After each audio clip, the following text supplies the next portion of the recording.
கிறிஸ்துவுக்குள் பிரியமான தேவ பிள்ளைகளே, தில்லண்ட் சேனல் சார்பாக உங்களை வாழ்த்துகிறோம்.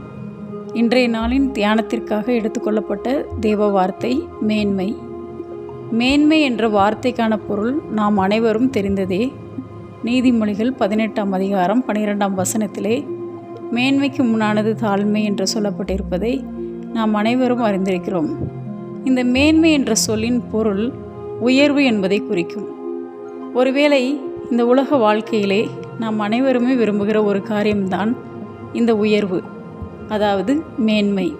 மாணவர்களுக்கு படிப்பிலே முதலிடம் பெறுவது, பணியில் இருப்பவர்களுக்கு பதவி உயர்வு கிடைப்பது, வாலிப பிள்ளைகளுக்கு திருமணத்தின் மூலமாய் நல்ல வாழ்க்கை துணை கிடைப்பது, திருமணமான தம்பதியினருக்கு குழந்தை பிறந்து பெற்றோர்களாவது, வயதானவர்களுக்கு பிள்ளைகளின் பிள்ளைகளை கண்டு ஆரோக்கியமான வாழ்க்கை வாழ்வது, தொண்டனாய் இருப்பவர்களுக்கு தலைவனாய் உயர்வது, ஏழையாய் இருப்பவர்கள் பணக்காரர் ஆவது, இதுவே மேன்மை. இப்படியாக நாம் ஒவ்வொருவருக்கும் ஏதோ ஒரு விதத்தில் இந்த மேன்மையை அடைவதே விருப்பமாக இருக்கும். நாம் இந்த மேன்மையை அடைய என்ன செய்ய வேண்டும் என்பதை முதலாவதாக தெரிந்து கொள்ள வேண்டும்.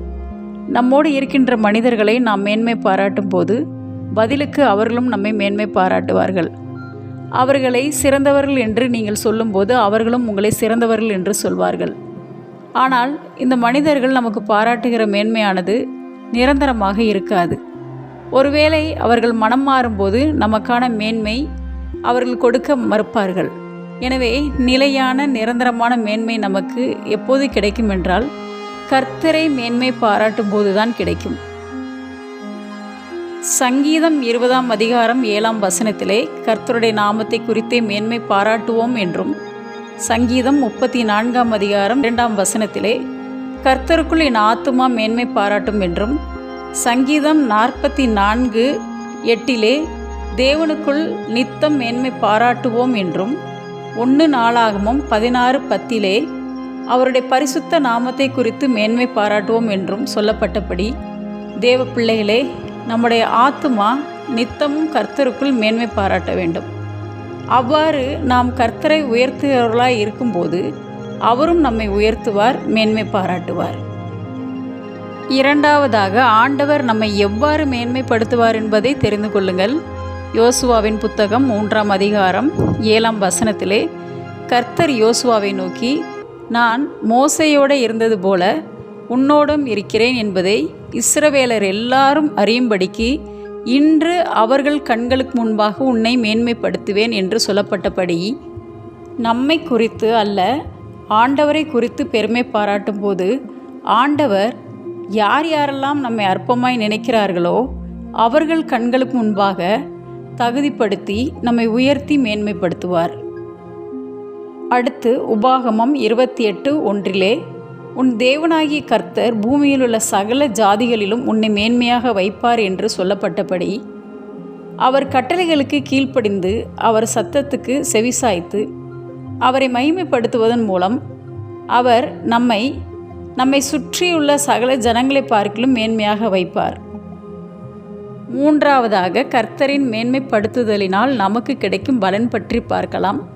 யோசுவா 4ஆம் அதிகாரம் 14ஆம் வசனத்திலே இஸ்ரவேல் ஜனங்கள் மோசேக்கு பயந்திருந்தது போல யோசுவாவுக்கும் பயந்திருந்தார்கள் என்று சொல்லப்பட்டிருக்கிறது. தேவனால் மேன்மைப்படுத்தப்பட்ட யோசுவாவை கண்டு இஸ்ரவேல் ஜனங்கள் எல்லாரும் பயந்திருந்தது போல ஆண்டவர் உங்களை மேன்மைப்படுத்தும் போது உங்களை சுற்றி இருக்கிற உங்களுக்கு விரோதமாய் முறுமுறுக்கிற மனிதர்கள் உங்களை கண்டு பயப்படுவார்கள்.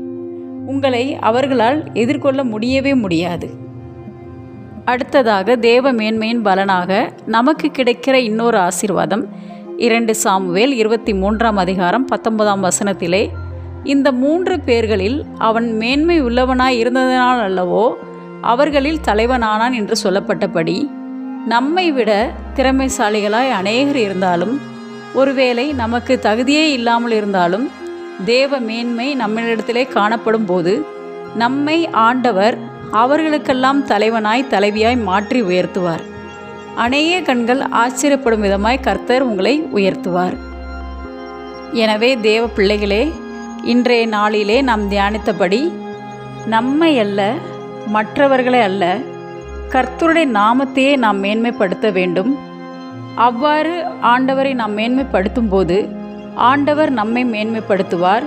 எஸ்தரின் புத்தகம் 4ஆம் அதிகாரம் 14ஆம் வசனத்தில் சொல்லப்பட்டபடி யூத ஜனங்களுக்கு உதவி செய்யும்படியான ராஜ மேன்மையை எஸ்தருக்கு கொடுத்தது போல ஆண்டவரை மேன்மைப்படுத்தும் போது ஆண்டவர் உங்களுக்கும் அப்பேற்பட்ட ராஜ மேன்மையை கொடுத்து உங்களை ஆசீர்வதித்து உயர்த்துவார்.